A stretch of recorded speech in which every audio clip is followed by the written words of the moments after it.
We're going to go ahead and get started. I am Jackie with Hub City, and I'm here with Deborah J. Cohan and Sue William Silverman.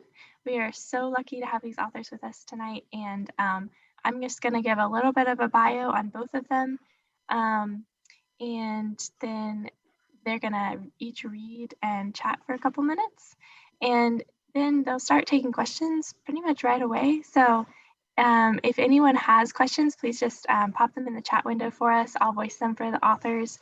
If it's for both of them, you can just ask the question. If it's for a specific author, if you'll just say which author you'd like me to ask, I'll take care of that for you. And if you have any comments or anything, feel free to put those in the chat too. We're really hoping for a really fun conversation, so feel free to ask anything you like, and they would love to take your questions. So we're going to get started with Deborah J. Cohan is an associate professor of sociology at the University of South Carolina, Beaufort. Along with her many academic publications, she is the author of the popular blog Social Lights for Psychology Today. And today we're talking about her wonderful book, Welcome to Wherever We Are. And then Sue William Silverman is a memoirist, a poet, and teacher of writing at the Vermont College of Fine Arts. She has published several books, including Because I Remember Terror, Father, I Remember You, Lovesick, One Woman's Journey Through Sexual Addiction, The Pat Boone Fan Club, My Life as a White Anglo-Saxon Jew, and Fearless Confessions, A Writer's Guide to Memoir. And we're going to be talking about her book, How to Survive Death and Other Inconveniences. Both are wonderful memoirs, and thank you guys both for joining us tonight. Deborah, you want to start off? Sure. Thank you so much. I hope everyone can hear me okay. Thumbs up. Okay, terrific. Well, first of all, Jackie, I want to thank you for hosting this, for coordinating it, getting the word out to everyone. I certainly want to thank Hub City Bookshop in Spartanburg for hosting this. That's a special little bookstore in Spartanburg, and I recommend that if you're ever in the area, you should go. It's a fantastic place.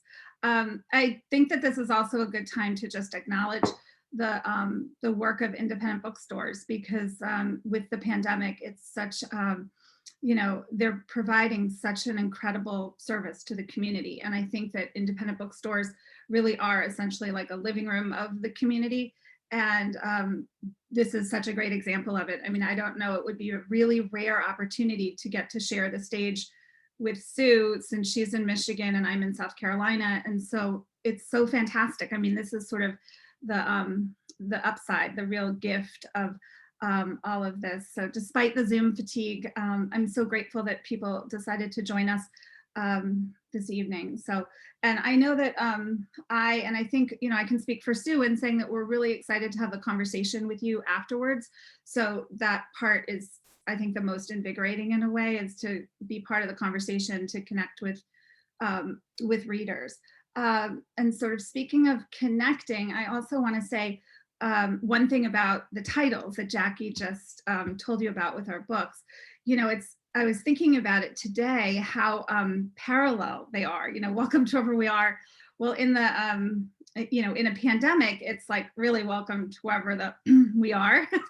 And and then here's Sue's book, Surviving Death and Other Inconveniences. I mean, it's like we were prophetic in coming up with these titles before a pandemic. And so it's kind of interesting. We both, I know we both share a survivor lens and a survivor-centered worldview that is showcased in our work, in all of our work.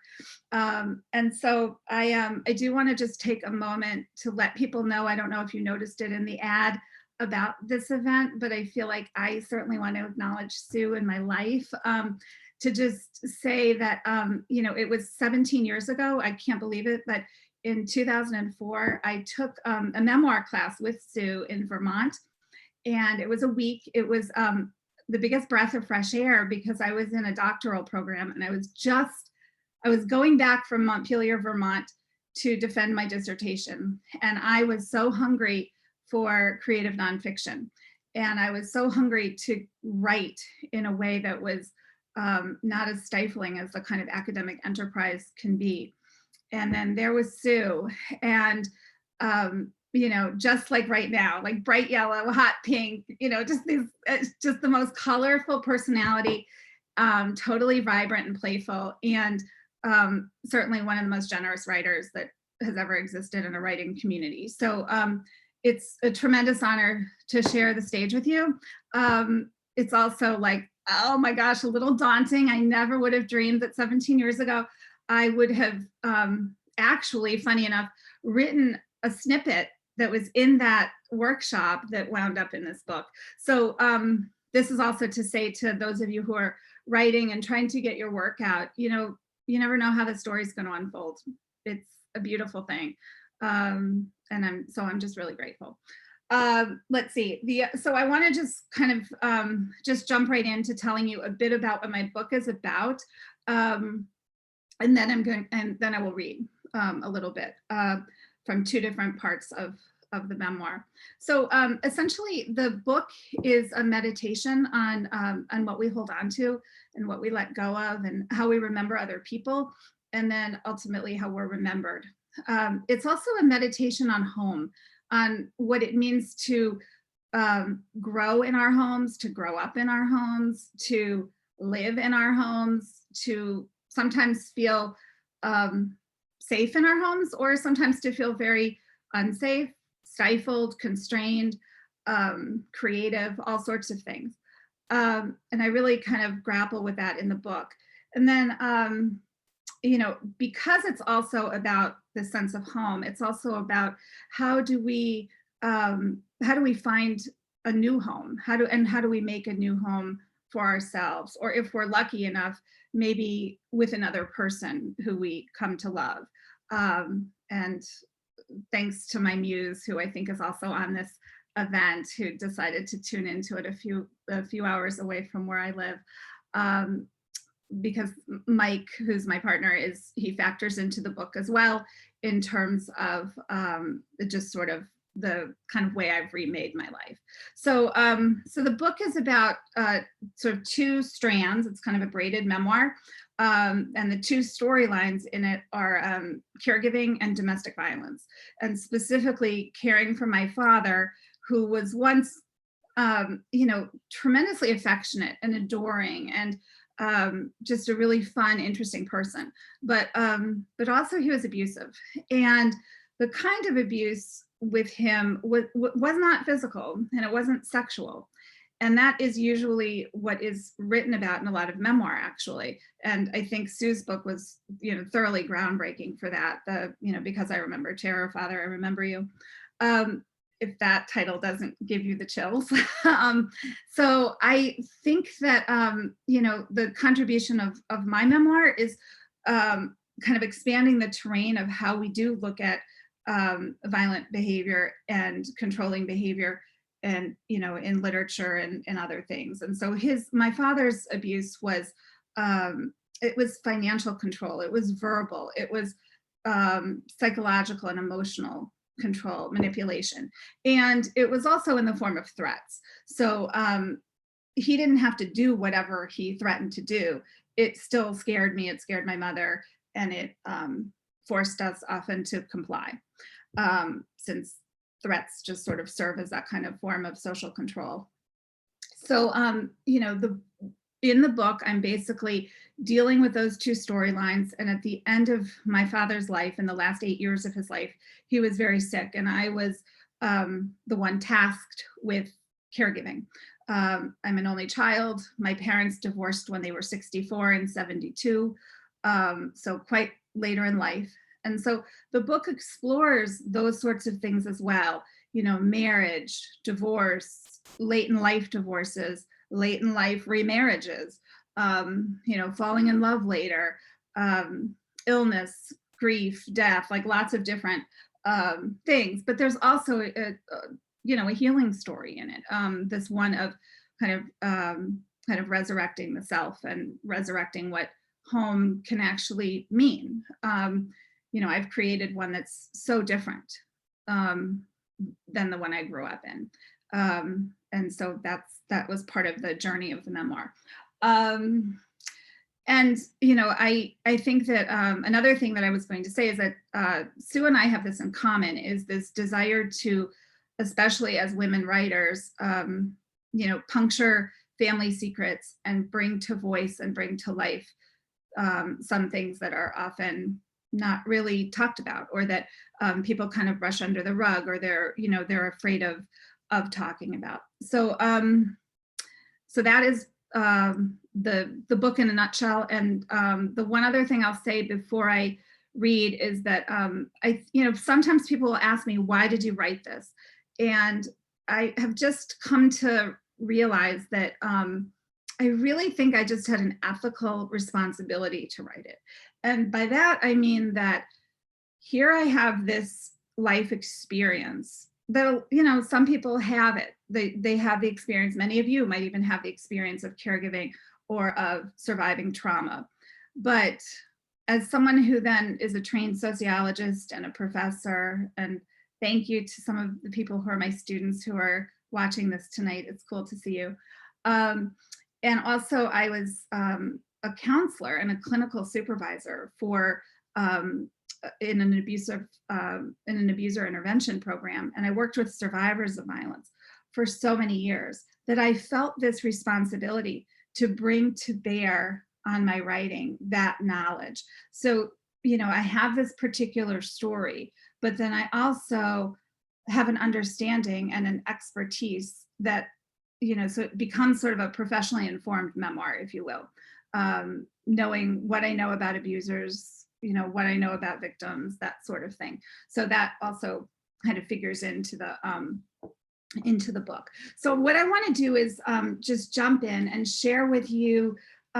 There's a chapter that I'm going to read from that's titled The Gold Pen.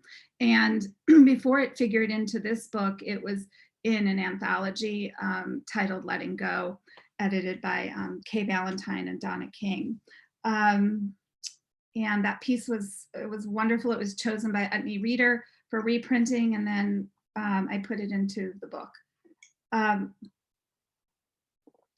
will say that in this chapter, I use a technique that I guess is worth telling you about before I read this, which is I had field notes. I basically took field notes as I was in the middle of being with my father.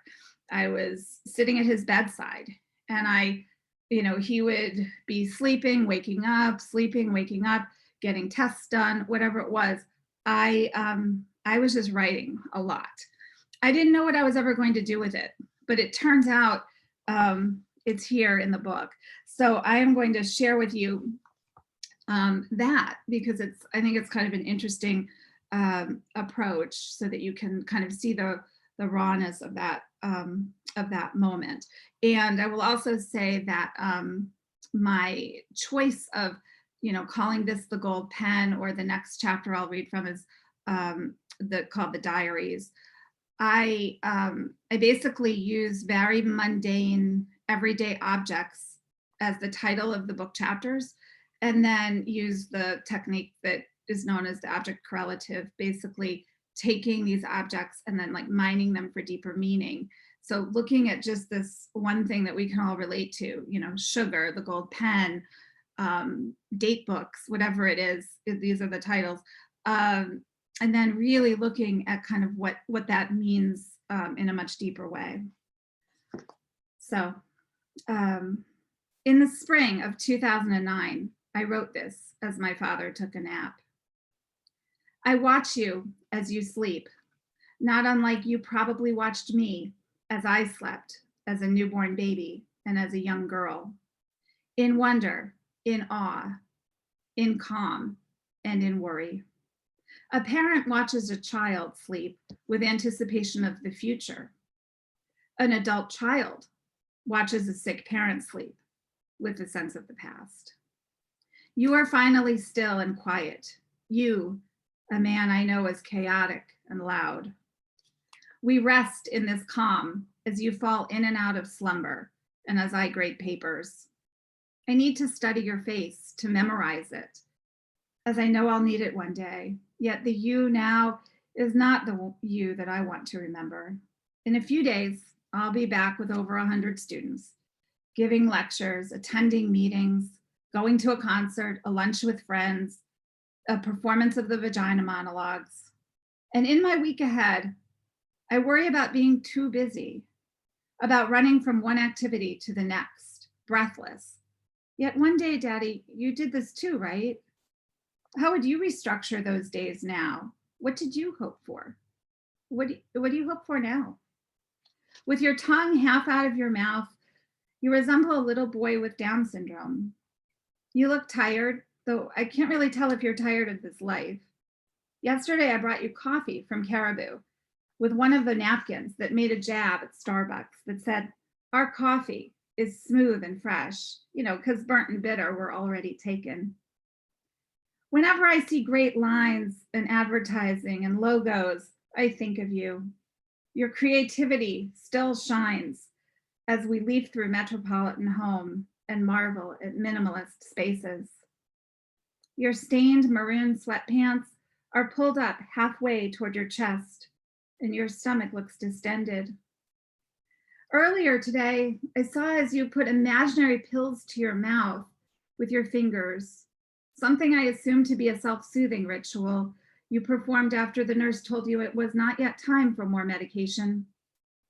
Being in Cleveland, I'm surrounded by childhood friends, hanging out with their fathers, younger men than you, in their 60s and their early 70s, robust, athletic, energetic men, vigorously playing tennis and golf, working, traveling, and chasing after their dreams, not figments of their imaginations in thin air. Oh, Daddy. Your eyes open suddenly and you ask, "What are you writing?" I quickly respond, "Oh, nothing really, it's just for school." However, writing about my dad, in front of my dad, seemed like a profound act of betrayal. It also felt mean. As I see it now, it helped me grieve and let go. Contained in a tight, unattractive physical space with my father, enmeshed in his care in ways I probably should have never been, I was writing to untangle a knotty family narrative, to finally record and understand my experience as my own. By writing in front of him, I think something else happened, though, that was necessary. I came to realize that all we had to give to each other was space, psychic space. Most importantly, I needed to give him space and quiet to eventually die. My dad's almost 8 years of debilitating illness made me grasp his spinal inability to help and to guide me. And that gave me the space I needed to dream of what I wanted to do. Though he helped me and was involved in most major decisions I had made in my life, dementia forced him to check out. It also forced me to check in with how well I was writing my own life. Well, before I figured out, I guess, how to think about even writing my own life, I was a little girl in Cleveland and I kept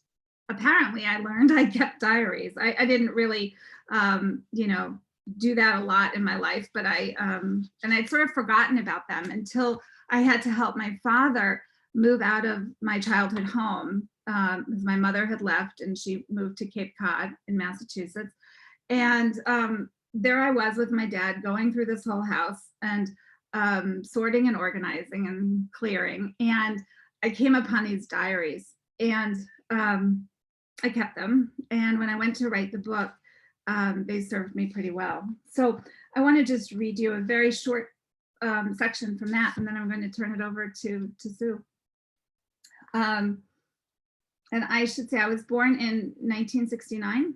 So this is from when I was, like 9 and 10 years old, essentially. Here I was 9 in the way this starts. April 16th, 1979. I went out for another coffee ice cream soda. The glass was dirty with cherry gook all over it. Gross. Big messes, small messes, they've always made me nervous. May 6th, 1979. I had a Z day on a rating scale of A to F. Everyone was so mad. Mom and Dad were mean to each other. My dad should be the one that should be blamed. Tomorrow, there will be 2 math tests. and I've been scared all day. May 19th, 1979. Sometimes I feel my parents don't really understand me. How come I sometimes have so many fears, but I'm a happy child? Maybe I'm sensitive. Sometimes there's nothing wrong with that, right? My dad left for a business trip in Palm Springs, California. I hope I'm the champ in spelling, but I hate studying for tests. It makes me nervous. May 20th, 1979. I went swimming. I did a somersault in the deep end. I miss my dad. I had an A+ day. I love swimming. May 23rd, 1979. Only 2 more days till my dad comes home. I had a B day, but I got a card from my dad. May 24th, 1979. The boy I like talked to me. He is so cute. Dad's coming home tomorrow. I'm going to a birthday party tomorrow. May 25th, 1979. I went to the party. Dad came home. He got me lots of presents like swim fins and a visor and a bag and a circus book with a poster and a big history book. May 27th, 1979. My dad poked a knife near my face. But I said I'd forgive him. I had a B day. I was trained early on to ride the cyclical waves of violence. I was swept up in the promise of seeing my dad return home, lured in by the excitement of his gifts and his love, yet within 2 days of him being back, feeling trapped by his rage. The tyranny of perfectionism that I felt inside and outside my house was strangling. And I learned to ask, if only to myself, if I had done something or forgotten to do something that provoked him. He was always fast to apologize, and I in turn learned to forgive very quickly. I wonder how I could still rate the day a B when my dad did what he did.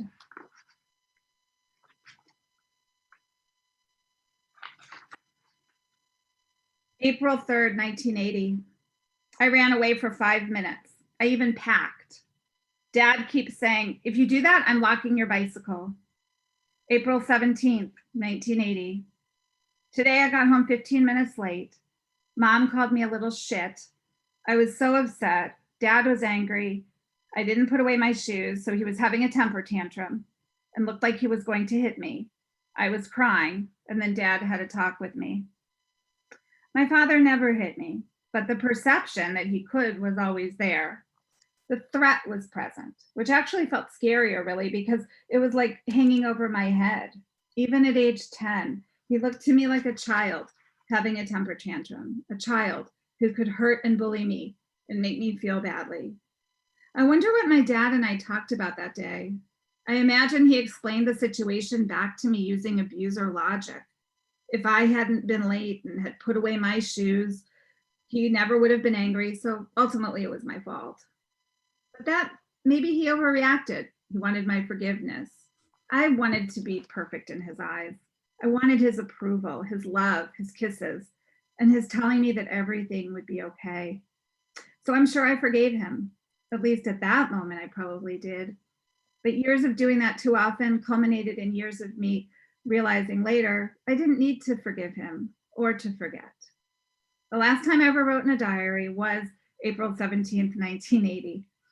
I think I've spent the past 39 years trying to live and write truthfully out of that mess, living in some space between forgiveness and blame, between forgetting and memory. Sometimes still to this day, as I'm driving alone, I imagine seated beside me in the car is that precocious little girl who penned all those entries with piles of ringlets on her head, huge, curious, greenish gray eyes, her feet not yet touching the floor. And I try to remember to ask her what she needs now. If I'm quiet enough, open enough, I might hear her whisper. Thank you.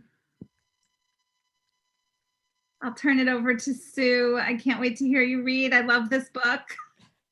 Thank you. First of all, thank you, Jackie and Hub City Writers for sponsoring this. It's lovely to meet you and lovely to be sort of part of your bookstore, even though I'm in Michigan. And Deb, it's I remember that workshop from, what was it, 17 years ago? I totally remember it. And it's just so cool now to be reading with you, and it's really an honor.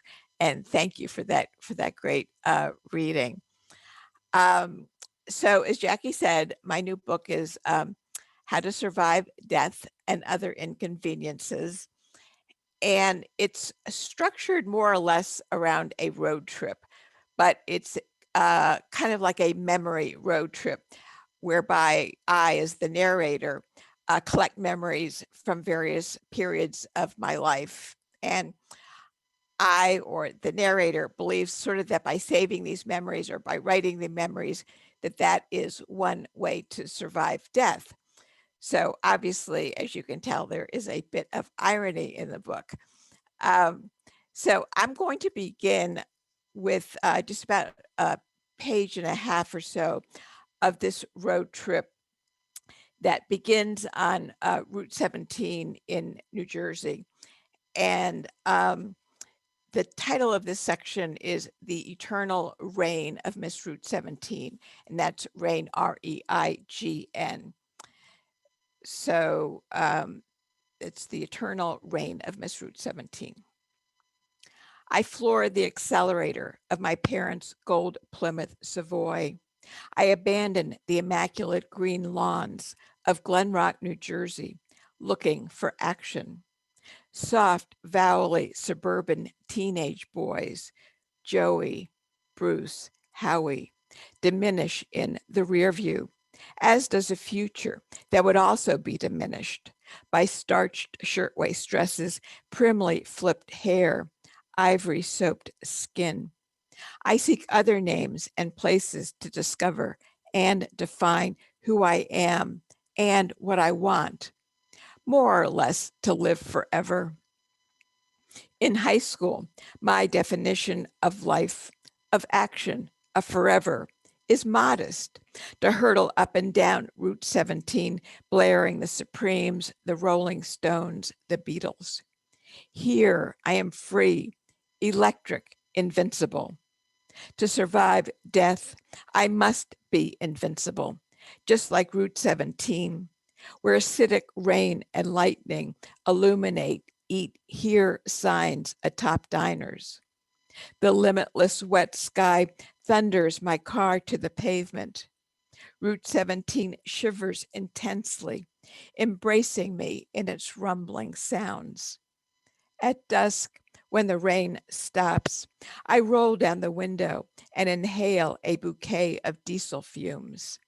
Coppery strobes of sunset reflect off car bumpers. Where else do I want to be? Nowhere is where. When streetlights and neon ignite, I, underage, sneak into bars and play foosball and pinball. I plunk spare change into the jukebox. I dance with anyone who asks. Rick, Steve, guys skulking hard-edged consonants. Camel cigarettes are tucked in the sleeves of their white t-shirts like small packets of death. But we're safe here with all the power of Route 17 keeping us alive.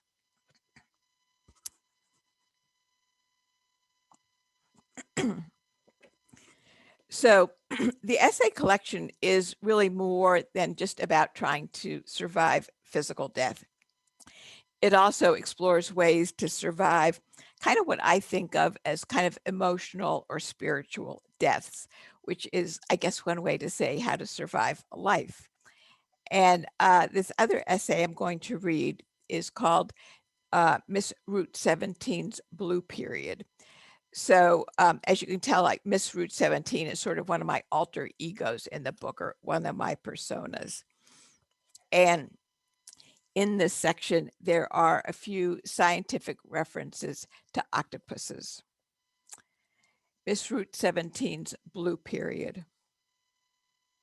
I discover a dead octopus one Galveston morning after spending the night on the beach. Tentacles swirl in tides as if it is still alive. I pick up a stick of driftwood and poke it. Even dead, it is scary, prehistoric. I prod it farther up the sand, away from waves, and sit beside it, curious, now that it can't embrace me with suction cups, can't blind me with a stream of ink. This morning, however, I am blinded by a sheen of aluminum sun reflecting off the Gulf. I arrived here yesterday in a silent splash of moonlight with a man who is not my husband. The man disappeared somewhere between Venus and Jupiter into an expanse of inky sky. To survive in the deep ocean, octopuses evolved a copper rather than iron-based blood called hemocyanin, which turns its blood blue. This copper base is more efficient at transporting oxygen than hemoglobin when water temperature is very low and not much oxygen is around. Back in 5th grade, when I lived in DC, I knew a boy born blue. He suffered from a congenital heart disease, a condition called cyanosis. His blood wasn't receiving enough oxygen, hence his blue hue. Afternoons, the blue boy sat on the front stoop of his house, usually silent. He never played hopscotch or marbles or jump rope. His lips and nail beds were darker blue than his face or arms. I once asked if I could touch his lips. He nodded. I pressed a finger to them, then looked to see if the blue transferred. It had not. I wanted to be blue too. His skin was magical, unlike my own. I colored my nails blue with a crayon. It didn't last. Neighbors whispered that the blue boy would die young. And indeed, one day he was there, one day he wasn't. Nevertheless, the indelibility of the blue boy himself remains with me. His magical blue remains on me. My husband may or may not notice my absence this Galveston morning. Maybe he can't see me here by the Gulf, as if camouflaged by ink. Maybe while I slept, the octopus injected me with poison, paralyzing me, confusing my sense of smell, taste, sight, my sense of right and wrong. I lie back on the sand, my long tangled hair heavy with mist. My damp skirt clings to my thighs. My sheer white blouse offers scant protection. The jagged caw of seagulls unravels from a pale blue horizon. A tincture of night presses my tongue, a taste that lingers. Penny with a tail was my other mystical childhood friend in DC. Not that I knew for sure she had a tail. It was only a rumor circulating around the neighborhood. So I never saw it, though I endlessly imagined it. I wanted to believe in it. Maybe these two magical children existed because we all lived across the street from a cemetery. Dead people living so close to me, not that you could say they actually lived, scared me. I knew the necessity of amulets in order not to get dragged beneath the earth where they, in whatever form, dwelled. When I walked across the cemetery, walked right on top of them, I felt lucky none thrust a desiccated hand out of the ground to grab my ankle. Penny with the tail and blue boy were, in effect, emissaries sent to protect me from death and otherworldly hazards. I, aglow in their aura, was safe. Surely myths override reality, are more enduring. Under the spell of my friends, even after Blue Boy died, I was likewise anointed with a blue shawl of unending destiny. I miss the rawness of an unsettled me. I prefer to the now me, who knows better than to spend the night on a beach with a stranger, a me who has forgotten how to take risks. I long for that morning on the Galveston beach because the ache deposits me back to a time of possibilities. I realize the options were negative ones, but maybe I can long for that younger version of me without needing to be her. How can I long for a past full of regret? To live, you have to be wounded. Years after that day in Galveston, I am channel surfing and see the man, that stranger, starring in a movie. Later, I see him in another movie. He is tall and blonde. How did we find each other on a beach in Galveston? He would not remember me, I am quite sure. I am the only one who remembers. And because I do, in that moment, I see a life of what might have been. An octopus's arms contain neurons separate from its brain, with its own set of memories, knowing how, say, to open a shellfish while its eyes glance around for danger, death, sex, blue octopus, love.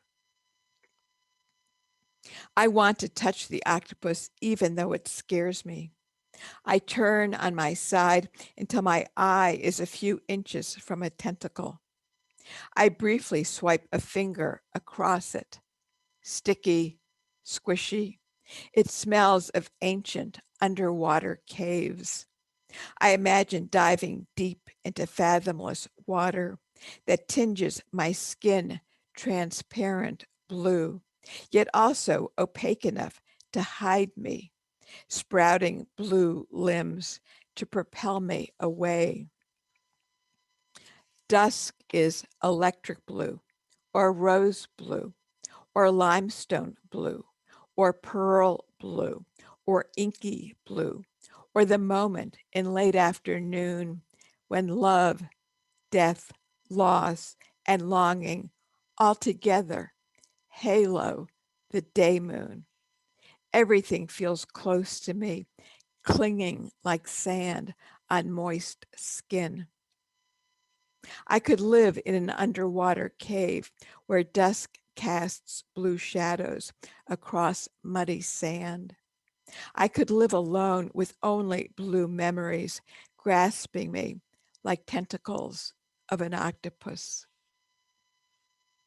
That night, still in the white skirt and blouse, I sit in a Galveston bar troubled with tanned men cradling bottles of Shiner or shots of cheap anything. Sea smoke obscures lights mirroring the bar, bluing them. I am the girl perched on the last stool at a quarter past midnight, dreaming my way toward morning, deep with blue regret that I wear forever. I do not think any of these thoughts in the moment. Only later, now, am I nostalgic for that encounter on the beach with the man and the dead octopus, for all past moments, even if painful. I remember each period of time as a brilliant wash of color, regardless of loss, abandonment, death, blue and timeless as metaphor. Memory is not a transcription of what happened. Memory is emotional history, a language of the senses. Memory colors outside the lines, turning, in this case, everything blue. before I run out of oxygen, before my skin turns blue.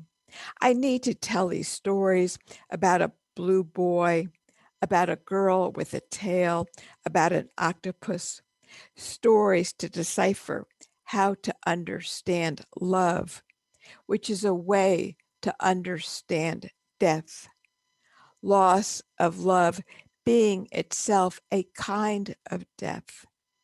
So even though I have been misloved and have been unloving, even though the ache has been smoky, deep, and blue, I wish I had 3 hearts like an octopus, 3 times the longing, 3 times the regret, but also 3 times the love, 3 times the life.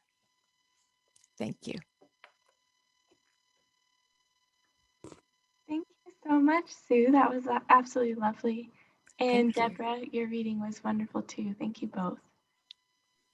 I have a few questions from the audience if you'd like me to go ahead and ask. Yes, that'd be great. Okay, great. If you guys had something you wanted to start with, that's totally fine. We also have several messages from everyone saying how much they're happy to be here and appreciate you. Thank you. So first was from Maggie. She said, "Thank you both for wonderful readings. Your work takes us back to your youth and through that to our own in vivid multidimensional reality."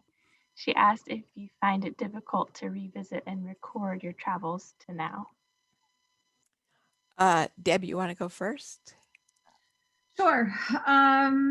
Yeah, that's an interesting question. I mean, I think for me, not writing is more uncomfortable.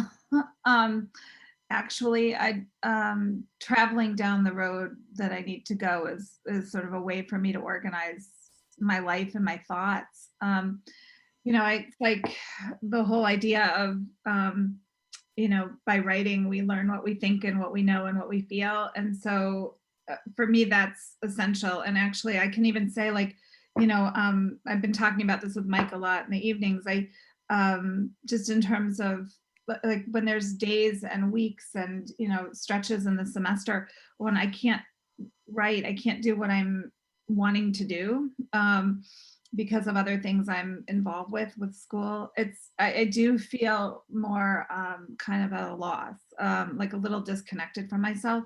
So yeah, it's certainly difficult to go through some of certain memories, like finding a diary that I wrote, and seeing this little girl that is talking about a knife being put to her face and going like, oh my gosh, that was me, like that. I didn't honestly remember some of that. So that was disturbing, definitely. But and memory is a funny thing, and traumatic memory is also a funny thing in terms of, it's like it lives in our body on a cellular level. And so this is also a way to somehow write it out. I will say, to answer the question another way is that I found if there was one thing that was disturbing to me in launching this book and in it's how it was received, because it was received really well, and I was grateful for that. But the one thing that everybody glommed onto, starting with the marketing team at the publisher, is when my father said to me, "You'd make my life easier if you committed suicide." And that's actually in the jacket of the book. It's everywhere, like on Amazon. It's a great quote, I guess, for selling books. I just wasn't prepared to see it said back to me, even though I was the one to write it in my book, right? And so that was a moment, like, to answer this question, that was a moment that I was like, okay, now I know what is striking people. Now I know what people are going to kind of find like just enticing, like that's what they want to know more about. So I'm going to have to keep going down that road like that. And so it's a kind of another part of your question too, I think, is that, we can't control how people are going to receive it. When I wrote the book and and they were publishing it. I had no idea that that was going to be the sentence that was going to just be like seared into everything, like an indelible. But it's true.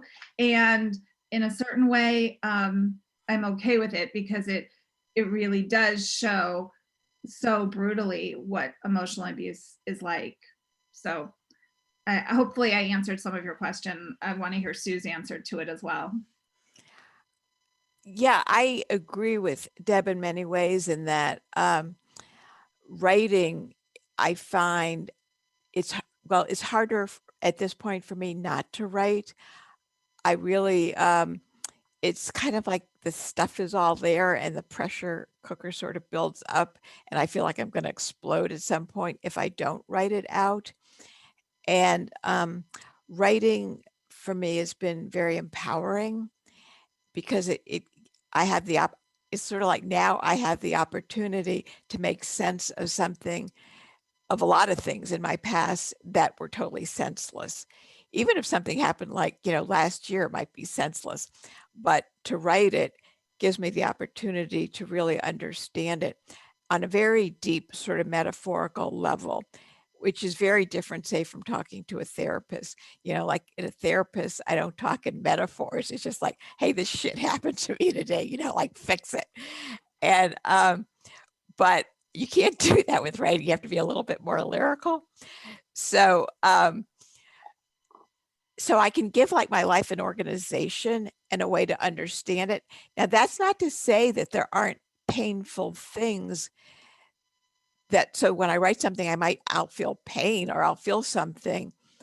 But I'm in a place where I know, okay, I already survived whatever the bad thing in the past that happened, I already survived that. Okay, so if I survive that, now I certainly can survive the writing of it because in fact, it's sort of taking the whole experience and turning it upside down and being able to kind of have the last word and kind of give a language to something for which I had no voice or no language to before. So good question. Thank you both. That was the questions and these books are so personal that I really appreciate how you guys are opening up to us about this. There was another question that was kind of similar about how do you decide how far to go with a memory or a scene, or like how much description you put in it, that kind of thing, or how do you decide what's important and what's too much information, that kind of thing? Well, to some extent, so, okay, I mean, this is maybe a little embarrassing. So this is like my fourth memoir, and I'm really not that egotistical, but I do actually have a lot of things to say. So, but each book has a very specific focus. And so each scene in each book has to speak to that theme. And if I feel like, and it's not like I'm going to get it right on the first draft or even the 50th draft, but on some 10,000th and 500th draft, and when I finally understand what I'm writing about, it's really knowing what the theme of the book is and does that scene fit that theme? Does it fully develop it? Does it add to it? Am I being repetitious? Is there another scene that's sort of similar? Should I combine the two together? So a lot of it is just learned or discovered in revision. But I know that there can be a tendency to sort of whip through these scenes too fast too, because like, oh, this is scary. Let me get through that really fast. And I'd like to encourage any other writers, and I do see a few writers out there, to sort of work against that impulse to sort of dash through something. I mean, linger in a scene, really fully realize it, layer it with all the sensory details to be sure that you really have explored something, and then you'll sort of know when to move on. But you may not know that in the first draft. So, just be patient with yourselves. And I'm the kind of writer, I tend to throw everything out there because it's easier to take out later than to add. So I'm just one of these throw everything out there kind of writers, which isn't to say it's the right way, it's just my way. but just be sure that, pace yourself, sort of you're in there for the long haul, and just be sure that each scene is this beautifully crafted moment. Thank you, Sue. Deb, do you have any comments on that question? No, I'm actually going to leave that one. I like what Sue said, and there's probably lots of if there's other questions, just to give other people a chance to get their questions heard, and maybe more questions are coming. I don't know. We do. We have several. I think we also have more comments in here about how much people enjoyed you guys' readings. Let's see. Anna said, I love that chapter on blue, Sue. I've read it several times, and every time it catches my breath. Such a gift to hear you read it. Thank you. Thank you, Anna. It's nice to see you. And then Lisa asked a question for both of you. She said, once you wrote your truth, were you able to release it and forgive, or is that process still underway? And don't feel like you have to be too personal with that answer if you don't feel like it. Deb, why don't you take that one first? Okay, sure. Yeah, forgiveness is one of those things that I deal with in the book, because it's a question I'm asked all the time. I'm asked it when I teach about this stuff, intimacy and violence in classes. I'm asked about it when I do public talks. And so I've always said, for years, I've always said forgiveness is overrated. And it also seems to me very entangled with religion and with issues of, forgiveness with God and things that just don't resonate for me at all. And so, I guess when I went to write it, I wasn't writing to forgive anybody really. Maybe myself in a certain way, right? But my book is subtitled, Family Caregiving and Redemption, a memoir of family caregiving and redemption. And I think for me, it's sort of more about redemption than about forgiveness. Redemption could sound kind of religious to people as well, I guess. But to me, it's sort of like, I don't know where I stand with forgiveness still. I feel like I'm still kind of figuring that out. I think I'm, the more time that goes on, it's like my dad has been gone almost 9 years. He's then would have been sick for like 17 years. I'm at a point in my life where I see how difficult lots of things in life can be. And so in a certain way, I don't give him a pass, but I feel kinder or more gentler towards some things. I have a whole lot of love for him. I still, I loved him and I love him now. Like I still am sad. I still think of him every day. I miss him, but it's one of those, I don't know, because there's another chapter that I didn't read from where I learn about his past as well, and sort of the boy he was before he was a man and the person he was before he was my father, that helped me to also sort of see him in a more multidimensional way.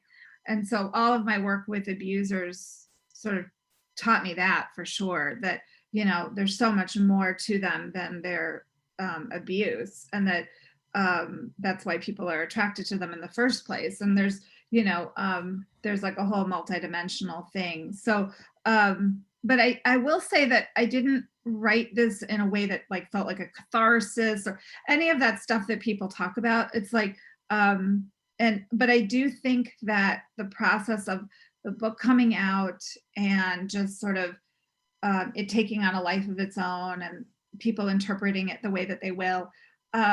Yeah, I do. I think that there is some self-forgiveness, some forgiveness towards my mother about certain things, to my father. Yeah, it's sort of a process that seems to continue to unfold, but it wasn't part of why I wrote, and it wasn't a direct outcome of writing in the moment, if that makes any sense at all. That's perfect. Yes, thank you. She did phrase it release or forgive. So that really helped a lot. And Sue, Can I just say one other thing though? And I think this is for like trauma survivors as well. And I also say this to students is the reason I say forgiveness is overrated is because people think that that's what you need to do to be able to move on or to heal. But nobody needs to be forgiven who hasn't actually,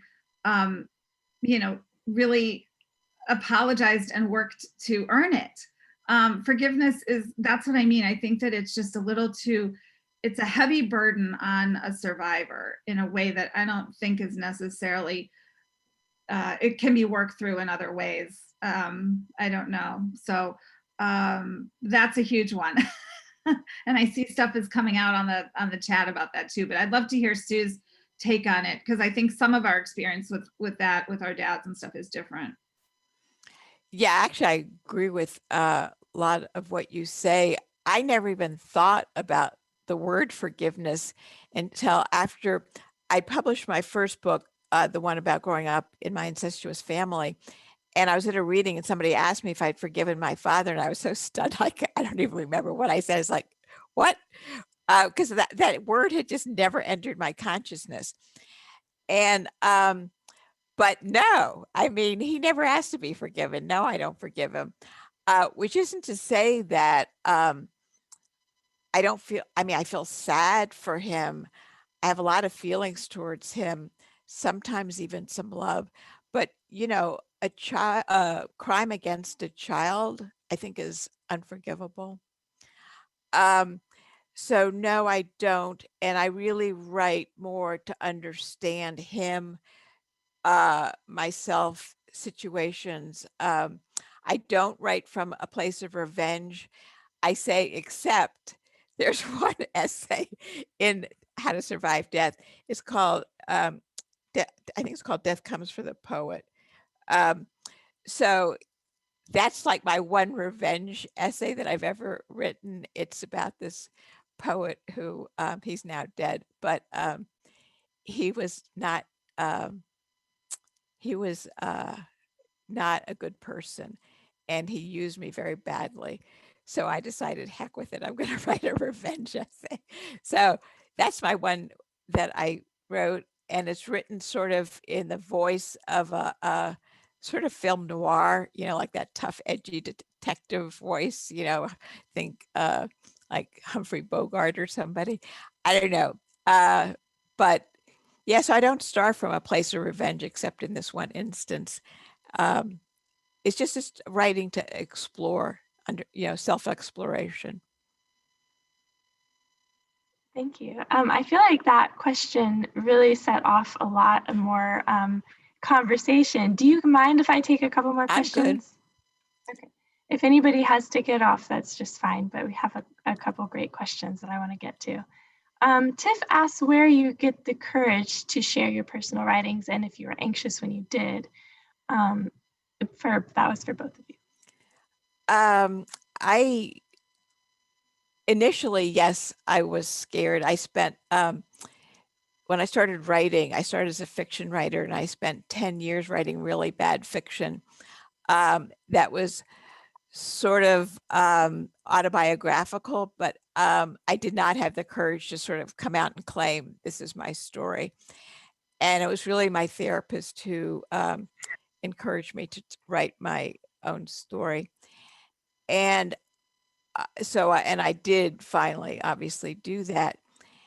And so after it was published, it's like the world continued to turn. I got like a lot of, positive feedback. I mean, it's just, and I realized that I was getting so many emails from other women mainly, sort of thanking me for telling their story too, that it all became just really empowering. And also when I write, I just think, well, nobody's going to read it. And I am able to pretty much convince myself of that.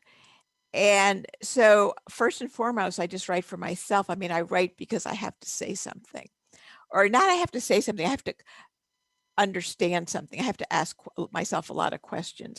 It's like self-interrogation. So I think if you write in that frame of mind, just thinking that you're just, I'm going to write because I have to write this story and I may never show it to anybody, that helps sort of in that courage department. You can trick yourself into thinking that, and it is your choice ultimately. After you write it, you don't have to show it to anybody.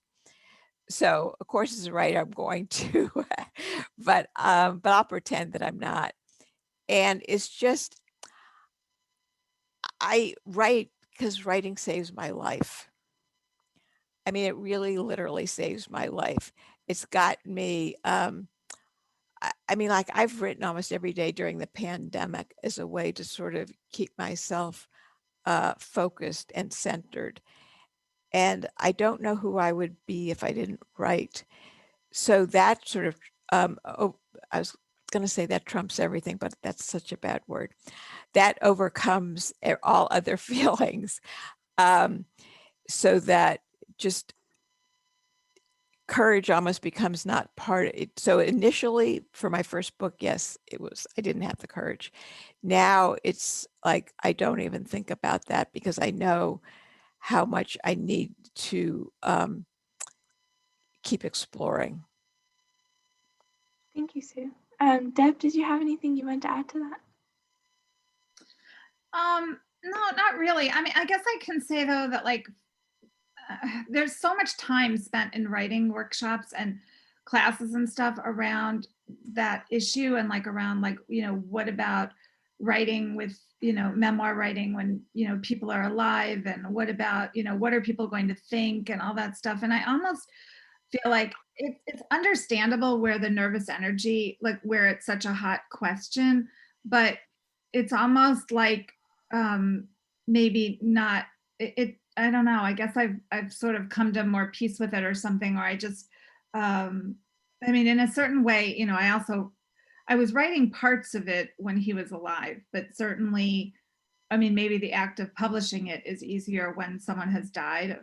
I think that there might be something to that. But yeah, I guess I sort of moved from thinking about it as courage to like what I said earlier about it being like feeling like I had a responsibility, because this is everything I teach about. It's everything I write about. It's everything I research. It's everything I did as advocacy work in the community. So it's like I should use that like foundation, that knowledge I have. So it's like a sociological memoir in a sense, so that I'm showing how my own like private troubles and such are like connected to larger public issues. And they really are, because here I am, like when I was an only child, growing up in Cleveland in the 70s, I was like the only child, and now they're all over the place. There's only children all over. There's also only children who are children of older parents. I always had the oldest parents in the class, they were 42 and 35 when they had me, which in 69 was older. Now that's very typical. I find myself now, I'm in a what's called a LAT, a living apart together relationship, where that's sort of caught on as a popular phenomenon. Couples choosing to actually not live together or not marry, but to be together forever. That's sort of like I feel like I'm sitting on at like places demographically and sort of trends in the culture that because of my knowledge and experience as a sociologist, I feel like I got to use some of that to to make sense of things, and to help other people, I guess, also, to reduce some suffering in other people's lives, because so many people are in the throes of caregiving. It's just such a common story, and so many people are in the throes of very complicated family dynamics, but and now both are happening together. But does everyone have the ability to tell that story? Not necessarily, because then there's also this other kind of knowledge base that helps to sort of inform that. So I feel like, yeah, maybe it sort of transcends some courage at this point.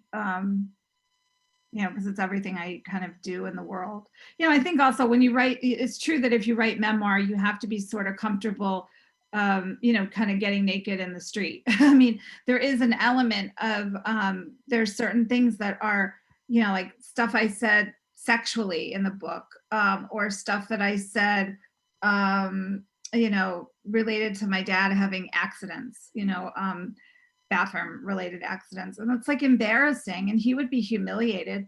But then I think that might be the only chapter that would really have upset him if it was out in the world. I mean, honestly, I think when I came to the understanding somehow that he would probably be really proud, and actually, darn it, like I wish he could read the book more than maybe anybody else, but that's not possible. Then I sort of realized, you know, it's, if I could be okay with him actually reading it, then I'm okay with it, you know. It just, I guess when you write, it, like writing in that kind of gutsy way makes you gutsier for writing the next thing and the next thing and the next thing. That sounds that's similar to, I think, what Sue said, that after she wrote that first book, it was, you know, a little easier to share.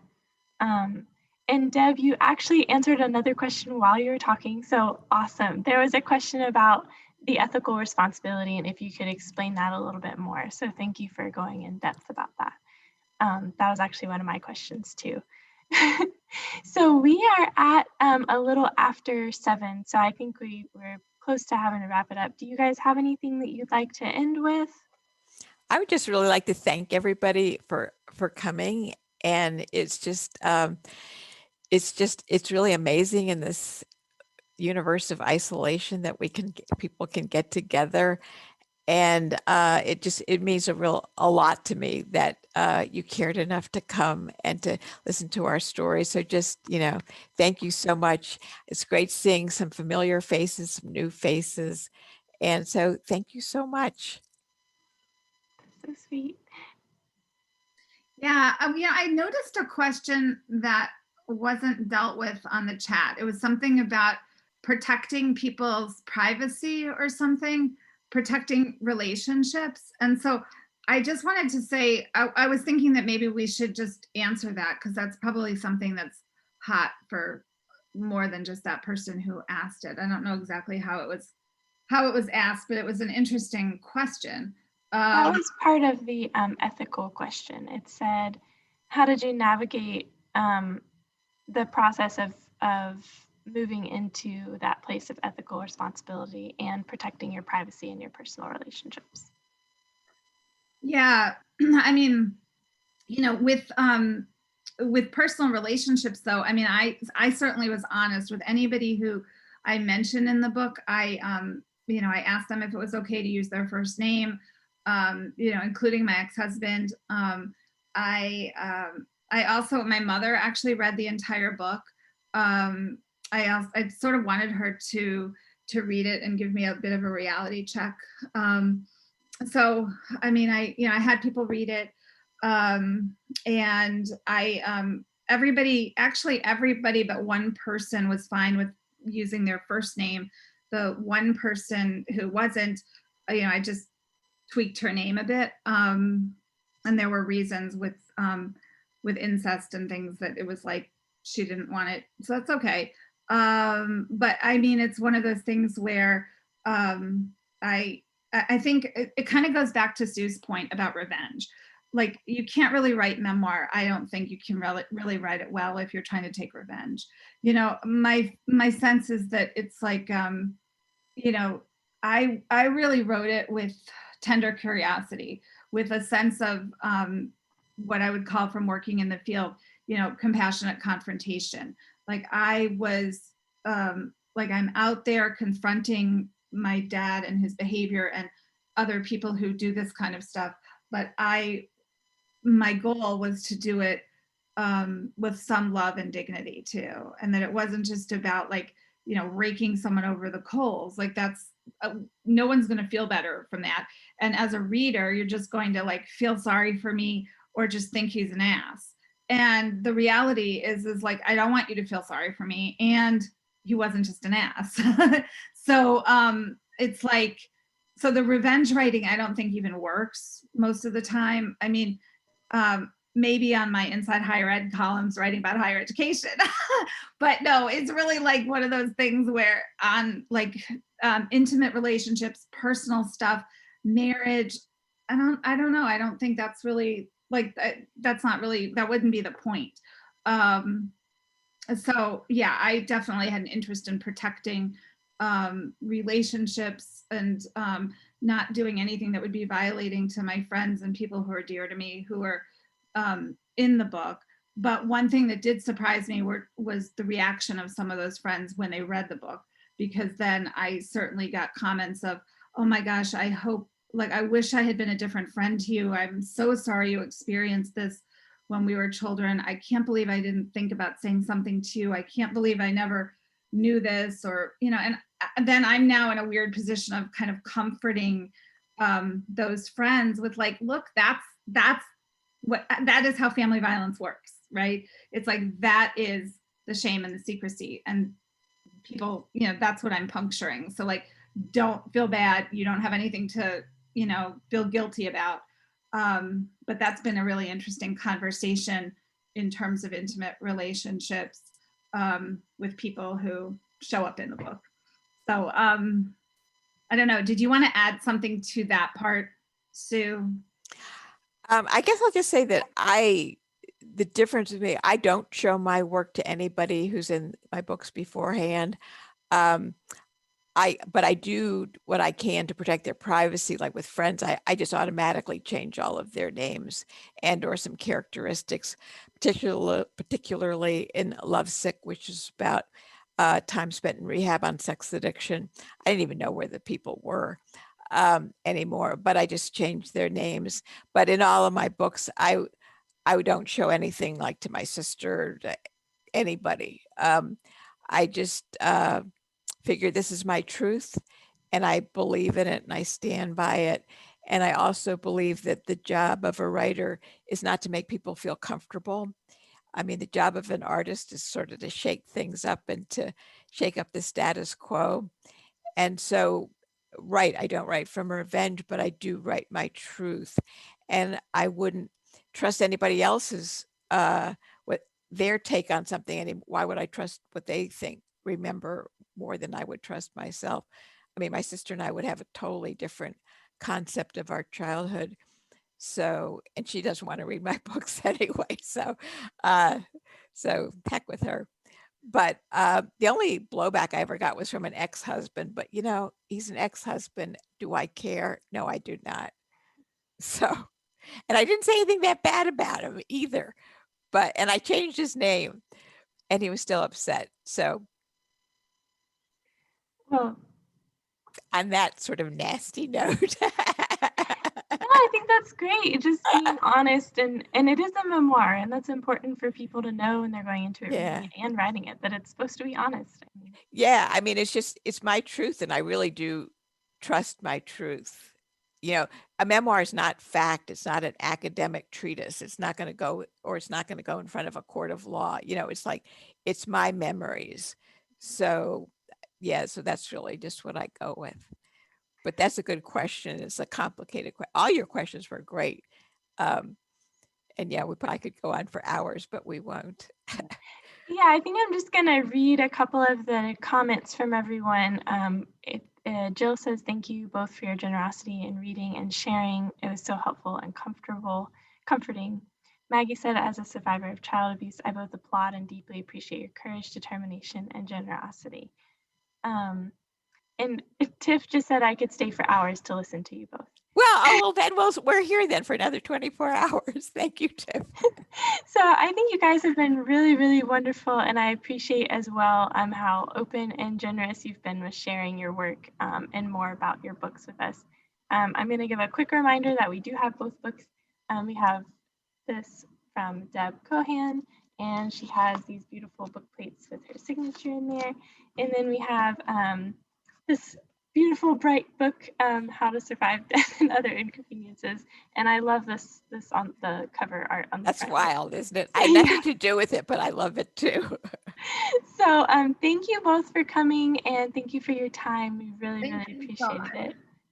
Thank you. Fun. It was. We had a delightful time with you guys, and I hope that we get to see you again for future books, hopefully.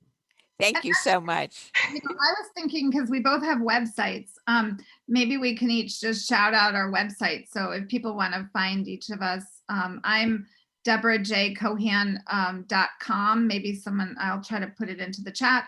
And it's, yours is SueWilliamSilverman.com? Yeah, just my whole name. I did it in the beginning. Yeah. You did, okay. Yeah, I'll plug it in there one more time. Free. I mean, and that way you can contact us if you want to on your own. I certainly, and you know, we're on social media and everything, and welcome your connection. Thank you. Thank you so, and thank you, Jackie, so much. You've been great. Oh, I was happy to be here with you, and I really enjoyed listening. Thank you. Good. Thank you. Good night, everybody. All right, have a good one. Thank you. Thanks everyone for coming.